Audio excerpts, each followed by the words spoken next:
John Rinsha നിങ്ങൾക്ക് ആ mood പുറത്തേക്ക് വരട്ടെ. Welcome to another episode of ഒരു കഥ സൊല്ലട്ടുമാ.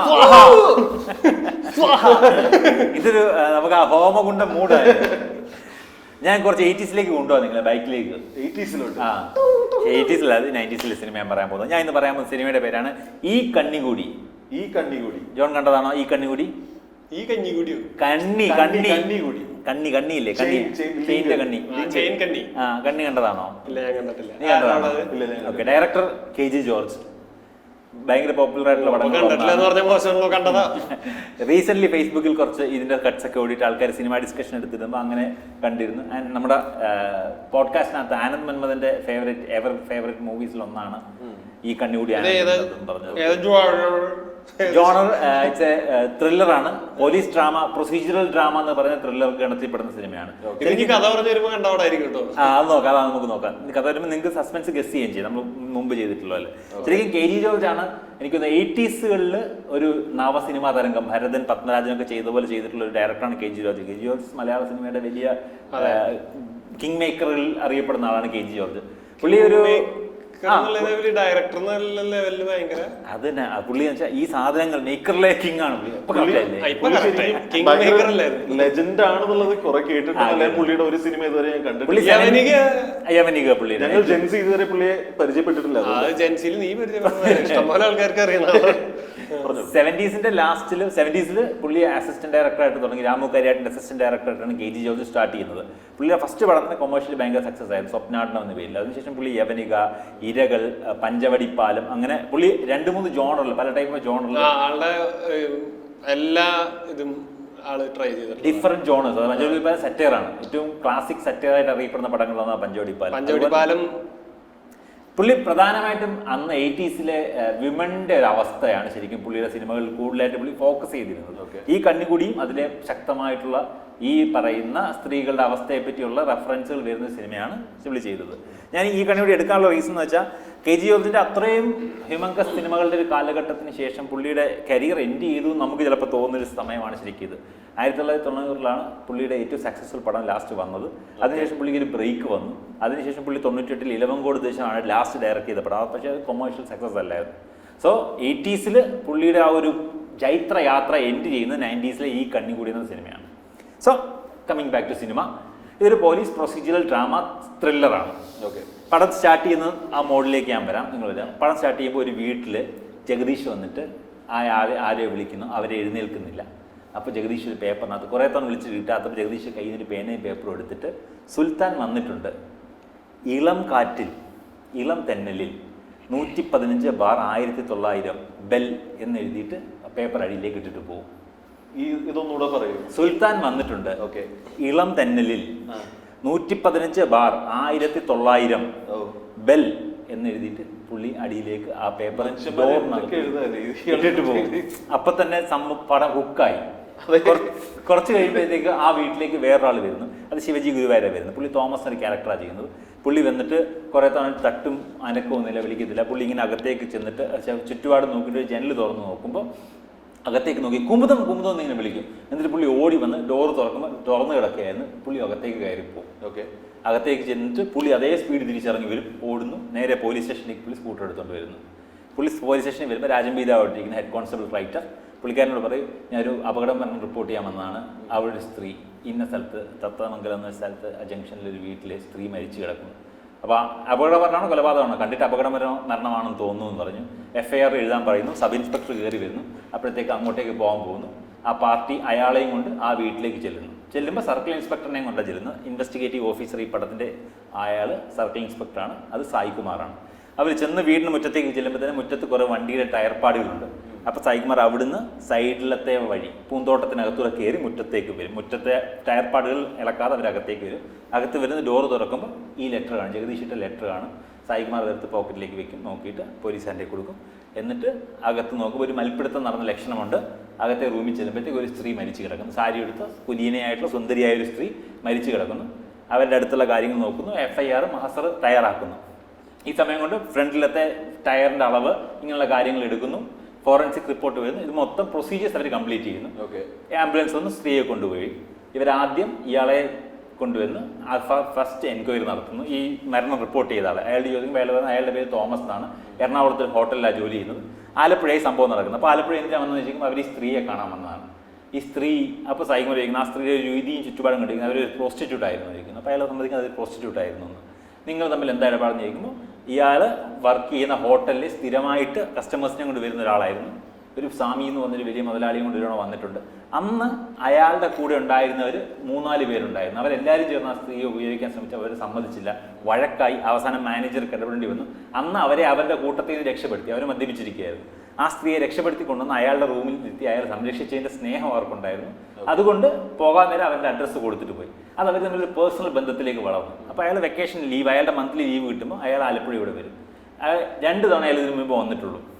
അപ്പം സൈമ ചോദിക്കും നിങ്ങൾ തമ്മിലുള്ള ബന്ധം എങ്ങനെയായിരുന്നു, നിങ്ങൾ റിലേഷൻ സെക്ഷൽ റിലേഷൻ ഉണ്ടായിട്ടുണ്ടോ എന്ന് ചോദിച്ചപ്പോൾ അയാൾ ആദ്യം അയാൾക്ക് ആഗ്രഹം ഉണ്ടായിരുന്നു. അയാൾ ആദ്യം വന്ന സമയത്ത് അവരുടെ ഒരു പ്രത്യേക രീതി, അവർ എഡ്യൂക്കേറ്റഡ് ആണ്, അവർക്ക് സാധാരണ ആൾക്കാരെ പോലെയല്ല, കുറച്ച് ഹൈ എഡ്യൂക്കേറ്റഡ് ആണ്, നല്ല കുടുംബത്തിൽ പറഞ്ഞാൽ എങ്ങനെയോ ഈ ജോലി വന്ന് പെട്ടു എന്നുള്ള രീതിയിലാണ് അയാൾക്ക് തോന്നി. അതുകൊണ്ട് തന്നെ ഇവരുടെ തമ്മിലുള്ള ഇൻട്രാക്ഷനിൽ അയാൾക്ക് റെസ്പെക്ട് തോന്നുകയും അവർ തമ്മിൽ അങ്ങനെ സെക്ഷൽ റിലേഷൻ ഇല്ലാതിരിക്കുകയും അവർ ഫ്രണ്ട്ലി ആയിട്ട് 2 തവണ വന്ന് പോവുകയും ചെയ്തു അയാളവിടെ. അയാൾ 3-ാമത്തെ തവണ ഇവിടെ വരുമ്പോഴാണ് ഈ പ്രശ്നം നടക്കുന്നത്. അപ്പം അവരുടെ വീട്ടിൽ സാധാരണ അവരങ്ങനെ ക്ലയൻസിനെ കൊണ്ടുവരാറില്ല.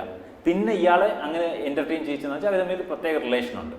അപ്പം അവർ ഇതിനു മുമ്പ് അയാളുടെ വീട്ടിലെ ഇയാൾ ആരെങ്കിലും കണ്ടിട്ടുണ്ടോ എന്ന് ചോദിക്കും. അപ്പോൾ ഒരു തവണ വന്നപ്പം ഒരു പിമ്പെന്ന് തോന്നിക്കുന്ന ഒരാളെ കണ്ടിട്ടുണ്ടായിരുന്നു. അയാൾ ഇയാളെ പരിചയപ്പെടുകയും ചെയ്തു. മണി എന്നോ മറ്റോ പേരെന്ന് പറഞ്ഞു. അപ്പോഴത്തേക്ക് ഹെഡ് കോൺസ്റ്റബിൾ ഇവിടുത്തെ സ്ഥിരം പിമ്പാണ് അയാൾ, പൊക്കാൻ പറയും. പൊക്കിയെടുത്തിട്ട് ജഗദീഷാണ്. ജഗദീഷിനെ കൊണ്ടുവരും. ഞാനായിരുന്നു ക്ലയൻറ്റ്. ഈ പേപ്പർ എഴുത്തെടുത്ത് കാണിക്കും. ഇതിനകത്ത് ബെല്ലത്ത് എഴുതിയിരിക്കുന്ന മണി നീയാണോ എന്ന് ചോദിക്കും. അപ്പോഴത്തേക്ക് പറയും ആദ്യം എന്താ ഇതിൻ്റെ അർത്ഥം എന്ന് ചോദിക്കും. അപ്പോൾ പറയും സുൽത്താൻ വന്നിട്ടുണ്ട്, കോഴിക്കോടുള്ളൊരു ബിസിനസ്സുകാരനാണ് സുൽത്താൻ. ഇളം തെന്നൽ ബ്രീസ് ഹോട്ടൽ, 1115 റൂം നമ്പർ, 1900 19:00 7 മണിക്ക്. ഇതാണ് കോഡ്. അപ്പോൾ മണി പറയും, മണി പറഞ്ഞതിന് പ്രകാരം ഇന്നൊരു കോഴിക്കോട് ക്ലയൻറ്റ് വരുന്നുണ്ട്, അയാളുടെ അടുത്ത് കൊണ്ടുപോകാൻ മണി വിളിക്കാൻ വന്നാണ്, പക്ഷെ അനക്കം ഇല്ലായിരുന്നു. അപ്പോൾ ഡീറ്റെയിൽസ് ചോദിക്കുമ്പോൾ ഇന്നലെ ഇതുപോലൊരു ക്ലയൻറ്റ് ഉണ്ടായിരുന്നു, അവിടെ ചെന്നപ്പം ആ സമയത്ത് അവർ പുറത്ത് വരാൻ തയ്യാറായില്ല. മണി നിർബന്ധിച്ചിട്ടും അയാൾ പുറത്ത് വന്ന് അവർ കൂടെ വരാൻ തയ്യാറായില്ല. അതായത് ഇയാൾ വീട്ടിൽ വന്നു, തലേദിവസം ഒരു ക്ലയൻറ്റിനെ തലേദിവസം ഒരു ക്ലയൻറ്റിനെ വിളിക്കാൻ വന്നിട്ട് അവർ കൂടെ വരാൻ തയ്യാറായില്ല. എത്ര നിർബന്ധിച്ചൊരു കൂടെ വന്നില്ല. അപ്പോൾ മണിക്ക് തോന്നി അകത്താരോ ഉണ്ട്, അതുകൊണ്ടാണ് അവർ വരാത്തത്. മണി പറഞ്ഞു 1/2 മണിക്കൂർ ഞാൻ വെയിറ്റ് ചെയ്യാം, എന്നിട്ടും വരാം, അത് കഴിഞ്ഞ് പോയിട്ട് വരാം എന്ന് പറഞ്ഞിട്ട് അവർ സമ്മതിച്ചില്ല. മണി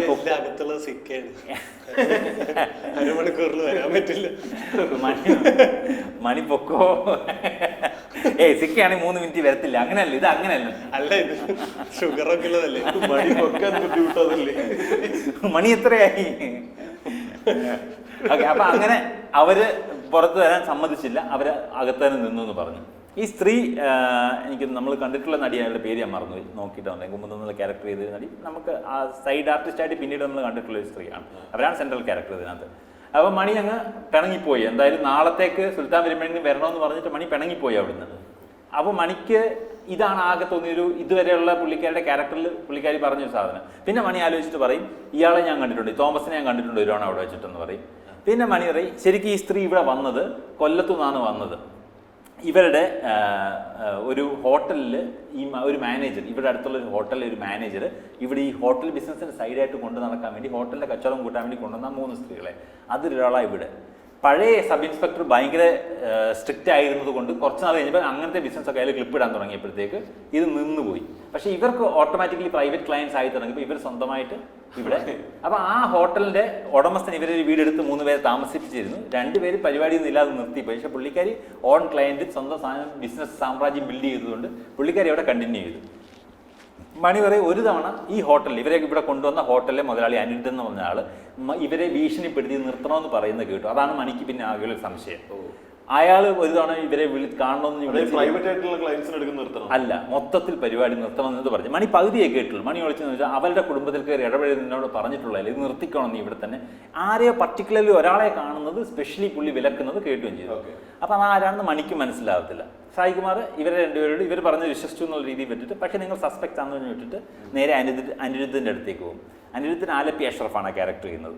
അപ്പം അനിരുദ്ധൻ്റെ അടുത്തേക്കും അനിരുദ്ധൻ പറയും, ഇവൾക്ക് ഇവിടെ ഇങ്ങനെ ചെറിയ ബിസിനസ്സുകൾ സ്വന്തമായിട്ട് സ്റ്റാർട്ട് ചെയ്ത് വന്നപ്പോഴത്തേക്ക് കുറേ ആൾക്കാർക്ക് സ്ഥിരമായിട്ട് ക്ലയൻറ്റുകൾ വരാൻ തുടങ്ങി.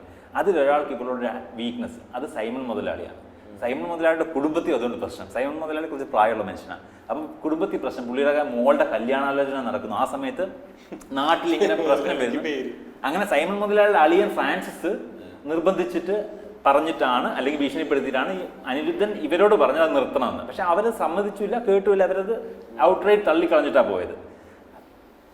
സൈഗുവാർ നേരെ സൈമൺ മുതലാളിയുടെ അടുത്തേക്ക് പോകും. സൈമൺ മുതലാളിയുടെ അടുത്ത് പോകുമ്പോഴത്തേക്ക് തിലകനാണ് സൈമൺ മുതലാളി. അയാളുടെ മോളുടെ നിശ്ചയം നടക്കുന്ന ദിവസം സൈകുമാർ ചെല്ലുന്നത്. അവിടെ ചെല്ലുമ്പോഴത്തേക്ക് പോലീസിനെ കണ്ട് ആകെ പാർട്ടി പെട്രോൾ ടീമുമായിട്ടാണ് പോകുന്നത്. അപ്പോഴത്തേക്ക് പതുക്കെ കരക്കമ്പി പരന്ന് കല്യാണം മുടങ്ങും. സൈമൺ മുതലാളി ഇൻട്രോഗേഷന് വേണ്ടി കൊണ്ടുവരും. അപ്പോൾ കൊണ്ടുവരും പുള്ളിക്കാരൻ പറയും, പറയുന്ന പ്രശ്നമുള്ള ദിവസം ഞാൻ പോയിരുന്നു അവിടെ എന്ന് പതിവ് പോലെ ചെന്നു. അയാളെ വിളിച്ചുകൊണ്ട് ഫാം ഹൗസിലേക്ക് കൊണ്ടുപോകും, അല്ലെങ്കിൽ അവിടെ തന്നെ കൂടുതൽ ആ പതിവ്. പക്ഷെ അന്ന് അവർ പുറത്തേക്കും വന്നില്ല, അകത്ത് അയാളെ നിർത്താൻ സമ്മതിച്ചില്ല. ഇയാളാണ് ഒരു കുപ്പി മദ്യവും ഒരു പൊതി ഫുഡുമായിട്ട് ചെന്നത്. ഈ മദ്യക്കുപ്പിയും ഫുഡും ഒക്കെ ആദ്യം തന്നെ എസ്റ്റാബ്ലിഷ് ചെയ്ത ക്രൈം സീനിലുണ്ടായിരുന്നു. അപ്പോൾ അയാൾക്ക് കുടിക്കാൻ ശ്രമിച്ചു, അവരത് സമ്മതിക്കുന്നില്ല. അവർ എളുപ്പം പുറത്തേക്ക് പറഞ്ഞാൻ ശ്രമിച്ചു. അവരിതൊരു വാക്ക് തർക്കമായി, ഭീഷണിയായി. നിങ്ങളെപ്പറ്റി ഞാൻ പുറത്ത് പറയുന്ന അവർ പറയാൻ തുടങ്ങി. പുറത്ത് പറഞ്ഞാൽ നീ കാണുമെന്നുള്ള രീതി ഭീഷണിപ്പെടുത്തി അയാൾ ഇറങ്ങിപ്പോയത്. പക്ഷെ അയാളൊന്നും ചെയ്തില്ല. അയാളൊന്നും എന്തെങ്കിലും പ്രശ്നങ്ങൾക്ക് കൊന്ന് ചെയ്യുന്ന ഒരു പാരമ്പര്യമല്ല എൻ്റേത്. പൈസ കൊണ്ടാണ് പുള്ളി എല്ലാ പ്രശ്നങ്ങളും തീർക്കുന്നത്. അപ്പോൾ ഇത് ഞാൻ ഒന്നും ചെയ്തിട്ടില്ലെന്ന് അവന്. അപ്പോൾ ഇവരുടെ സസ്പെക്റ്റിൽ ഇയാളോ ഇയാളുടെ ജോലിക്കാരോ ചെയ്തെന്നാവും. അതിലെ ഫോറൻസിക് റിപ്പോർട്ട് പ്രകാരം അവരുടെ ദേഹത്തുള്ള വിഷം ഈ ഫുഡിലോ മദ്യത്തിലോ കലർന്നല്ല ചെന്നിരിക്കുന്നത്. ഫോറൻസിക് റിപ്പോർട്ട് പ്രകാരം അവരുടെ പിടിവലി നടന്നിട്ടുണ്ട്, നെറ്റിയിൽ മുറിവുണ്ട്, മരണകാരണമല്ല. ശ്വാസം മുട്ടിച്ച് കൊലപ്പെടുത്താൻ വേണ്ടി കഴുത്തി പിടിച്ചിട്ടുണ്ട്, അതും മരണകാരണമല്ല. അവരുടെ ദേഹത്ത് ചെന്നിട്ടുള്ള വിഷമാണ് മരണകാരണം. ഒരു കുപ്പി അവിടെ തന്നെ കിടപ്പുണ്ടായിരുന്നു. ആ കുപ്പിയിലെ കണ്ടന്റിനാണ് അവരുടെ ദേഹത്തിൻ്റെ വിഷവും കണ്ടന്റ്. ആ കുപ്പിയിലിരിക്കുന്ന വിഷം കുറച്ച് നാളായിട്ട് ആ കുപ്പിയിൽ ഉണ്ടായിരുന്നതാണ്. സോ കരുതി വെച്ചത്. ആ സമയത്ത് വാങ്ങിച്ചിട്ട് പുതിയ ബോട്ടിലല്ല, ആ കുപ്പിയിൽ ആ വിഷം കുറച്ച് നാളായിട്ട് ഉണ്ടായിരുന്നു. അവരുടെ ദേഹത്ത് അറ്റാക്ക് നടന്നതും വിഷം ചെന്നതും ഇതെല്ലാം ഏകദേശം ഒരു സമയത്താണ്. അവരുടെ ദേഹത്തോട് അവരുടെ ഫിംഗർ പ്രിന്റ് ഒരു പൂച്ചട്ടിയിൽ ഒരു ചെറിയ ഫ്ലവർ വേസിലുണ്ട്. കണ്ണാടി ഗ്ലാസ്, അവിടുത്തെ മദ്യം കുടിച്ച കുപ്പികളിലും മദ്യക്കുപ്പിയിലും കുപ്പി ഗ്ലാസ്സിലും മദ്യക്കുപ്പിയിലും 2 പേരുടെ ഫിംഗർ പ്രിന്റ് ഉണ്ട്. അതിലൊന്ന് സൈമൺ മുതലാളിയുടെയാണ്. ഒരു അൺനോൺ പേഴ്സന്റെ ഫിംഗർ പ്രിന്റുകളുണ്ട്. അത് ആരാണെന്ന് കണ്ടുപിടിക്കണം. സൈമൺ മുതലാളി കൊന്നിട്ടുണ്ടോ ഇല്ലെന്ന് സംശയത്തിൽ നിൽക്കുകയാണ്. അത് ഫോറൻസിക്കിന്റെ ഇതാണ്. ഫോറൻസിക്കിന്റെ അപ്പോൾ രാജബി ദേവ് ഇങ്ങനെ പതുക്കെ കറങ്ങി നടക്കുമ്പോഴത്തേക്ക് അവിടെ വീടിന്റെ അടുത്തുള്ള ഒരു ചായക്കടയിൽ സംസാരം കേൾക്കും. 2 പിള്ളേരിടയ്ക്ക് വരുന്നുണ്ടായിരുന്നു. എനിക്ക് അവന്മാരെ സംശയമെന്ന്. ഞാനിത് പോലീസിനോട് പറയാതിരുന്നതാണ്. അപ്പം തന്നെ രാജബി ദേവ് അവനെ പിടിക്കും പറയും, ഇവിടെ അടുത്തൊരു കോളേജിൽ പഠിക്കുന്ന പയ്യൻ, ഒരു പഴയ മിനിസ്റ്ററിന്റെ മോന, അവനൊരു കൂട്ടുകാരനെ കൊണ്ട് ഇടയ്ക്ക് വരാറുണ്ടായിരുന്നു. പക്ഷേ ഈ സംഭവം നടന്ന ദിവസം അവൻ വന്നിട്ട് പെട്ടെന്ന് തിരിച്ചുപോയി. അതാണ് ഇയാൾക്ക് സംശയം ഉണ്ടായത്. നേരെ പോലീസ് പാർട്ടി കോളേജിലേക്ക് പോകും. കോളേജിൽ ചെല്ലുമ്പോഴത്തേക്ക് അത്യാവശ്യം യൂണിയൻ നേതാവൊക്കെ അവനെ പിടിക്കുന്നതിൽ പാടാണ്. പക്ഷേ അവനെ പിടിച്ചുകൊണ്ടിരിക്കും. പ്രിൻസിപ്പൽ സപ്പോർട്ട് ചെയ്യും. അവൻ്റെ കൂട്ടുകാരൻ പറയും, 2 പേര് വന്നെന്ന് പറയും. സ്ഥിരമുള്ള കൂട്ടുകാരൻ, ഈ മന്ത്രിയുടെ മോൻ്റെ സ്ഥിരമുള്ള കൂട്ടുകാരൻ ഒരുത്തനെ പിടിക്കും. അവൻ പറയും ഞാൻ പോയിട്ടില്ലെന്നൊക്കെ പറയും. പക്ഷേ മന്ത്രിയുടെ മോൻ ഡീസൻ്റ് ആണ്. അവൻ പറയും ഇവൻ തന്നെയാണ് കൂടെ വന്നത്. ഞങ്ങൾ ചെന്ന് കുറച്ച് സമയം തട്ടിയിട്ട് അയാൾ തുറന്നില്ല. ഇവർ പുറത്ത് നിന്ന് വെള്ളം അടിച്ചിട്ടുണ്ട്, പാട്ടൊക്കെ പാടി ബഹളം വെച്ചു. അവസാനം അവർ തുറന്നു. ഇവർ തള്ളി അകത്ത് കയറാൻ ശ്രമിച്ചപ്പോഴത്തേക്ക് അവർ ചൂടായി ഫ്ലവർ വേസ് എടുത്ത് ഇവരെ അടിക്കാൻ ശ്രമിച്ചു. ഇവർ പേടിച്ചിറങ്ങി ഓടി രക്ഷപ്പെട്ടു.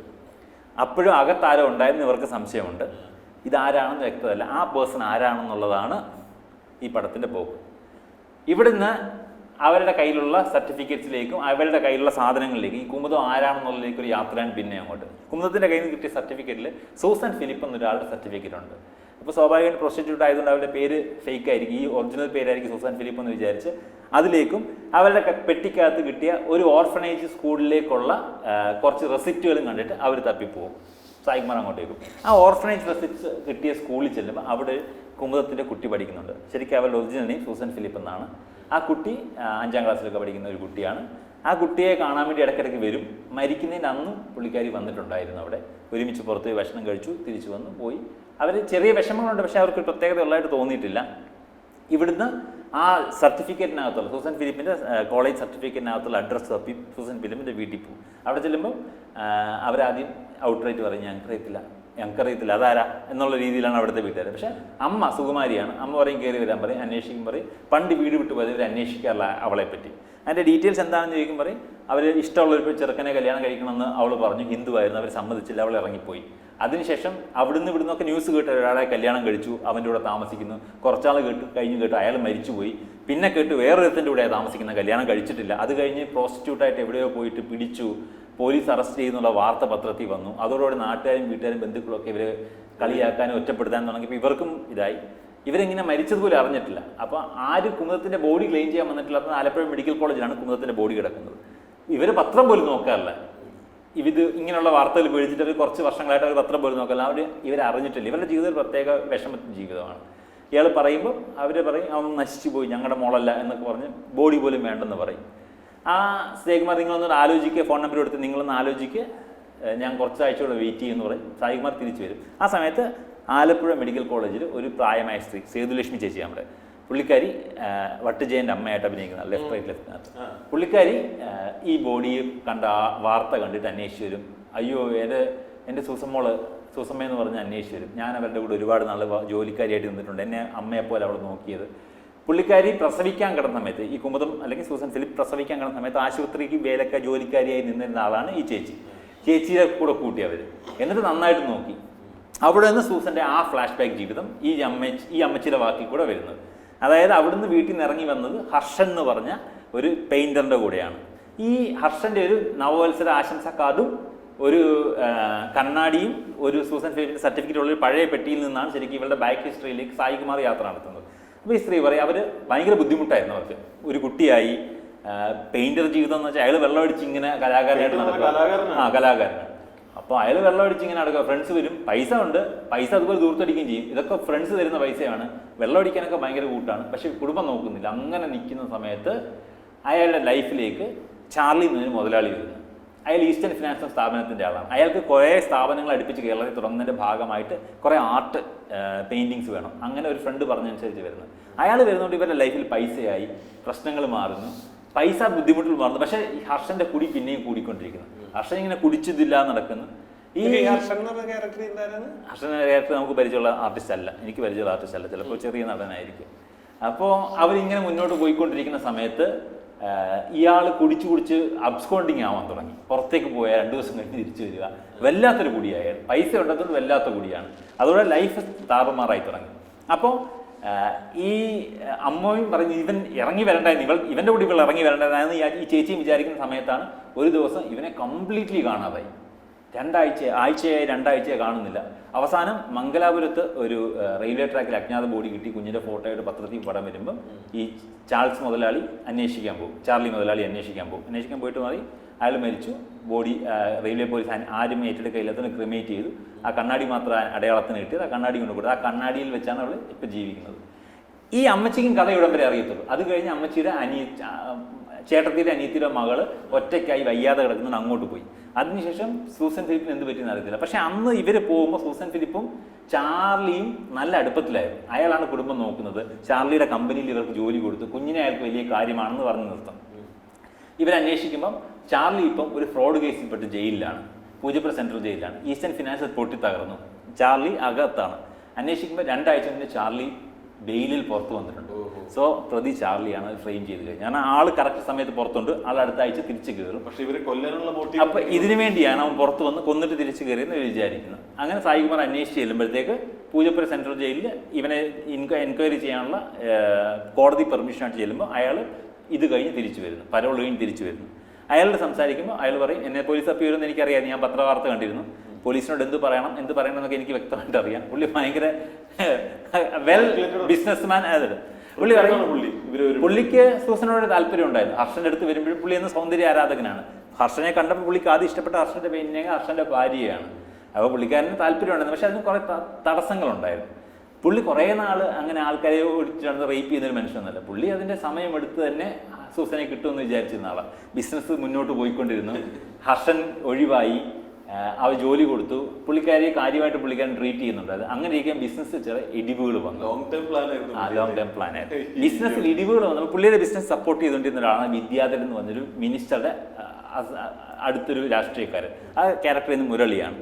പുള്ളിക്കാരൻ മുരളിക്ക് സൂസനെ കാഴ്ചവെച്ചിട്ടാണ് പുള്ളിയുടെ ഫിനാൻഷ്യൽ നയങ്ങൾ തിരുത്താൻ വേണ്ടി ഒരു ഇടപാട് നടത്താൻ പ്ലാൻ ചെയ്യുന്നത്. ഒരു സെക്കൻഡ്, ഈ ചാർലിയുടെ അന്നത്തെ ബ്ലേഡ് കമ്പനിക്കെതിരെ ഒരു നയം സർക്കാർ കൊണ്ടുവരാൻ മുമ്പ് ഈ മന്ത്രിയോട് ബ്ലേഡ് ഫിനാൻഷ്യൽ പ്രൈവറ്റ് സ്ഥാപനങ്ങളോടുള്ള നയം തിരുത്താൻ വേണ്ടി ഇയാൾ റെക്കമെൻഡ് ചെയ്യുന്നുണ്ട്. പക്ഷെ കൂട്ടത്തിൽ ഈ വിദ്യാധരൻ മുരളിയും കൂടെ റെക്കമെൻഡ് ചെയ്ത് അത് മാറ്റിയെടുക്കാൻ അവർ ട്രൈ ചെയ്യുന്നുണ്ട്.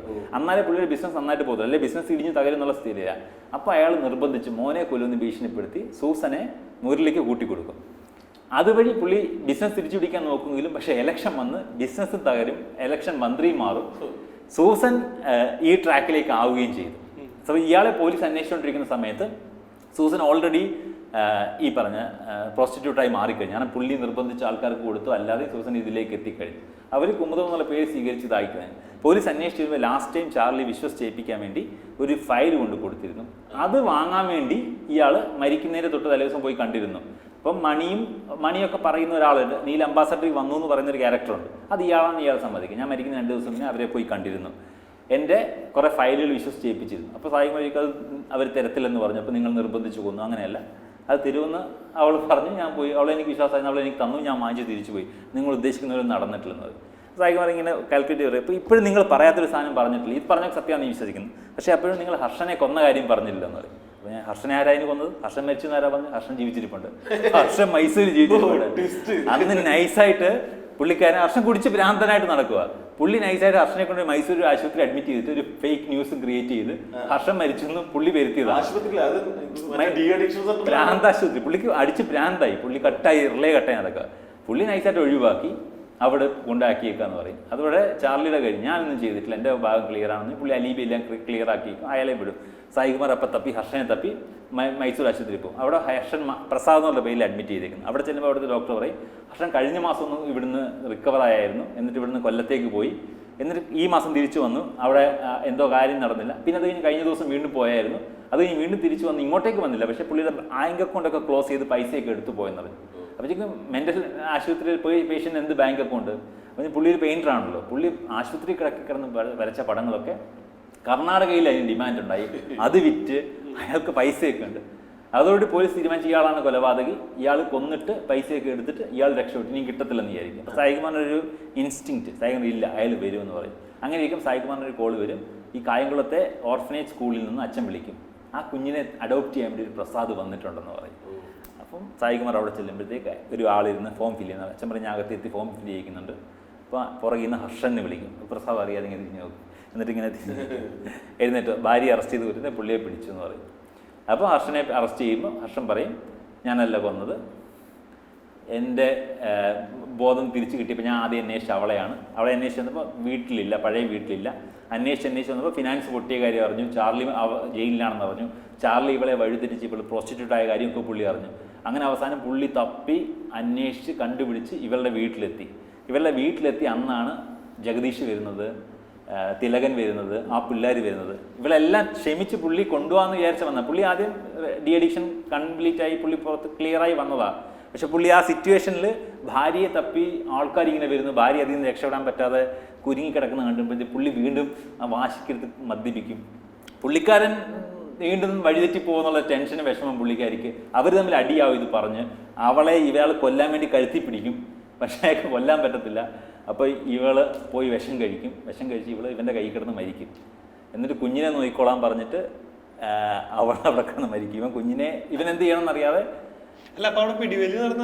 ഇവള് ഭാര്യ ഭർത്താവ് പിടിവന്നെ അയാൾക്ക് ദേഷ്യം വന്നതിനാൽ കൊല്ലാൻ ശ്രമിച്ചു. കഴുത്തിൽ പുള്ളിക്കാരുടെ ലൈഫ് ഇങ്ങനെ ഫക്ടപ്പ് ആയത് ആലോചിച്ച് ആ സമയത്ത് അയാള് പണ്ടെന്നോ അവർ കഴിക്കാൻ വാങ്ങിച്ചു വെച്ചതാണ്, പക്ഷെ അത് കഴിക്കാതെ പിടിച്ചു വെച്ച കുഞ്ഞിന് വേണ്ടിയായിരുന്നു.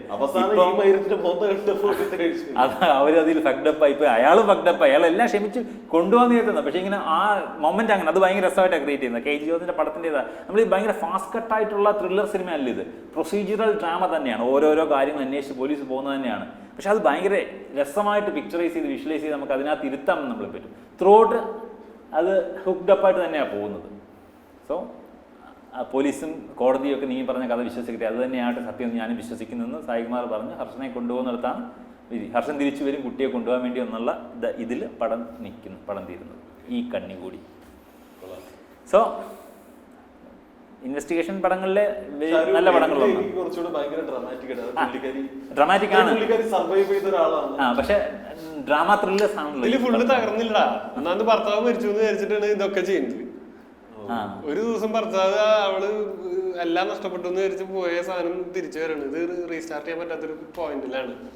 അത് വരുന്ന സമയത്ത് അത്രയും പിന്നെയും പ്രശ്നക്കാരനാണ് അല്ല, അത്രയും ഹാപ്പനിങ്സ് നടന്ന അയാൾ ഫ്ലിപ്പായി. വീണ്ടും കുടിക്കും. അയാൾക്ക് ഭ്രാന്തായി. അയാൾ അവളെ കൊല്ലാൻ നോക്കുന്നു, കുടിക്കാൻ നോക്കുന്നു. അവിടെ നടക്കുന്ന കോലാഹലങ്ങൾക്കൊടുവിലാണ് അവൾ ആത്മഹത്യ ചെയ്യുന്നത്. സംഘർഷം, പിരിമുറുക്കം, സോ മൊമെന്റ് ഓഫ് മാഡ്നസ്. നിങ്ങൾ രസമായിട്ടുള്ള പടം. പിന്നെ അതിന്റെ സസ്പെൻസ് പോയതുകൊണ്ട് ആൾക്കാർ കാണുന്നില്ല. ബട്ട് സ്റ്റിൽ നമ്മുടെ വീഡിയോ കാണുമ്പോൾ ആൾക്കാർ ഇത് പടത്തിന്റെ നറേഷനിൽ എവിടെയെങ്കിലും ഹുക്ഡായ തിരിച്ചു പോയി പടം കണ്ടിട്ടാണ് ഇത് കാണുന്നത്. അപ്പോൾ സോ അങ്ങനെ കണ്ടിട്ടുണ്ടെങ്കിൽ നല്ല രസമുള്ള പടമാണ്. സോ KG ഗിൽസിന്റെ പടങ്ങളൊക്കെ മസ്റ്റ് വാച്ച് പടങ്ങളിൽ ഒന്നാണ്. ഞാൻ ഈ പഞ്ചവടിപ്പാലം എനിക്ക് മുമ്പ് ജോൺ തന്നെയാണ് സജസ്റ്റ് ചെയ്തിട്ടുണ്ടെന്ന് തോന്നുന്നു. എനിക്ക് സിക്ക പറഞ്ഞപ്പോൾ പിന്നെയാണ് എനിക്ക് ഓർമ്മ വന്നത് കാണണം എന്ന് പറഞ്ഞിട്ട്. സറ്റയർ, സർക്കാസം, പൊളിറ്റിക്കൽ സറ്റയറിലെ ബെസ്റ്റ് മൂവീസിൽ ഒന്നാണ്. ഇതുപോലെ ഭയങ്കര റെഫറൻസ് ഒരു പടം. ആ ബിഫോർ സന്ദേശം പഞ്ചവടിപ്പാലം ആയിരുന്നു അതിന്റെ ക്ലാസിക് ആയിട്ട് വെച്ചത്. പിന്നെ സന്ദേശം അതിന്റെ ഒപ്പം തന്നെ കൂട്ടാൻ അവിടെ. എനിക്ക് 80s അല്ലെങ്കിൽ ഇപ്പൊ ഞാൻ ഇതുപോലെ ഇതിന് വേണ്ടിയിട്ട് ഞാൻ ഈ 80s അല്ലെങ്കിൽ 90s ആ ഒരു റേഞ്ചിലുള്ള പടം കാണാൻ നോക്കുമ്പോൾ അതിനകത്തൊക്കെ എനിക്ക് തോന്നുന്നു സ്ത്രീകൾക്ക് ഏജൻസി കുറവാണ്. അതായത് അവര് പുരുഷന്മാരുടെ കൈകളിലെ പാവകൾ മാത്രം. അന്ന് അങ്ങനെയായിരുന്നു സൊസൈറ്റി ഡെപ്പിക്ഷൻ ആണല്ലോ സിനിമ എന്ന് പറഞ്ഞത്. അപ്പൊ അന്ന് അങ്ങനെയായിരുന്നു. അന്ന് സൊസൈറ്റിയിലുള്ളതിനേലും കുറച്ചും കൂടി നന്നായിട്ടാണ് സ്ത്രീകളെ കാണിക്കുന്നത്. അത് തന്നെ. അന്ന് സ്ത്രീകൾക്ക് അത്ര പോലും വയസ്സില്ലാത്ത സമയം. അതൊരു സ്ഥിരം അത് പാറ്റേൺ അങ്ങനെ തന്നെ ആയിരുന്നു. ഓക്കെ, നമുക്ക് വൈൻഡപ്പ് ചെയ്യാം. സോ ഇതുപോലെ ഏതെങ്കിലും സിനിമകൾ, അടുത്ത സിനിമകളിൽ നമ്മൾ വീണ്ടും വരും. ഈ സിനിമ എപ്പിസോഡ് നിങ്ങൾക്ക് അറിയാം, സിനിമകൾ, കഥകൾ, എന്ത് തരം പലതരം കഥകൾ അല്ലേ നമ്മൾ അങ്ങനെ സ്റ്റാർട്ട് ചെയ്ത ആൾക്കാർക്ക് അറിയില്ല. റെഡ് ബുളിന്റെ കഥ നമ്മൾ പറഞ്ഞു, അതുപോലെ പല കഥകൾ വരും. നോവൽ വന്നു, സംഭവങ്ങൾ വന്നു, കവിതകളും കൂടെ കൊണ്ടുവന്നാലും എന്ത് വേണം വരും. ഓക്കേസിൽ എന്ത് വരുമെന്ന് നമുക്ക് പ്രൊഡിക്റ്റ് ചെയ്യാൻ പറ്റില്ല. അതാണ് ഒരു കഥ. എനിക്ക് കവിതകളും നടക്കും. ഈ കവിതകളുടെ ഇന്റർപ്രിട്ടേഷൻ പരിപാടിയൊക്കെ ഇല്ലേ, നമ്മൾ എന്തും പിടിക്കും. ഒരു കഥ സ്ഥലത്തുമ്പോൾ എന്തും പോകും എന്നുള്ളതാണ് ഇതിന്റെ ഹൈലൈറ്റ്. ഇത് കണ്ടുവരുമ്പോൾ ആൾക്കാർ ഞെട്ടണം, ഇതിനകത്ത് എന്തൊക്കെ ഇവന്മാർ പറയുന്നതെന്ന്. ഞാനിവ പറഞ്ഞ കഥയിൽ കേട്ടിട്ട് ആലോചിച്ചിട്ട് സാധനം ഒന്നുമില്ല, അതായിട്ടൊരു ബന്ധമില്ല, കഥയായിട്ടും ബന്ധമില്ല. കുറെ നാൾ മുമ്പ് മേടിച്ചു വെച്ച വിഷം എന്നൊക്കെ പറഞ്ഞപ്പോഴേ അങ്ങനെ ആലോചിക്കുക, ഈ വിഷത്തിന്റെ എക്സ്പയറി ഡേറ്റ് കഴിഞ്ഞ എന്ത് സംഭവിക്കും? വിഷം കഴിച്ച ആൾക്കാർ ബെസ്റ്റ് ബിഫോറും ഗുഡ് ആഫ്റ്ററും ആണ്. അപ്പൊ കുഴപ്പമില്ല. ഞാനൊന്ന് ഇൻസ്റ്റയിൽ പോസ്റ്റ് ഇടാൻ വിചാരിച്ചേക്കാം, ഒരു ക്വസ്റ്റ്യൻ പോലെ. ഇപ്പൊ വിഷത്തിന്റെ എക്സ്പയറി ഡേറ്റ് കഴിഞ്ഞാൽ എന്ത് സംഭവിക്കും? ഇതെന്ത് സംഭവിക്കുന്ന ആൾക്കാർ കമന്റ് ചെയ്യട്ടെ. അതുപോലെ നമുക്ക് വൈൻഡപ്പ് ചെയ്യാൻ ഒരു കഥ അടുത്ത എപ്പിസോഡിൽ കാണുന്നവരെ ബൈ ബൈ.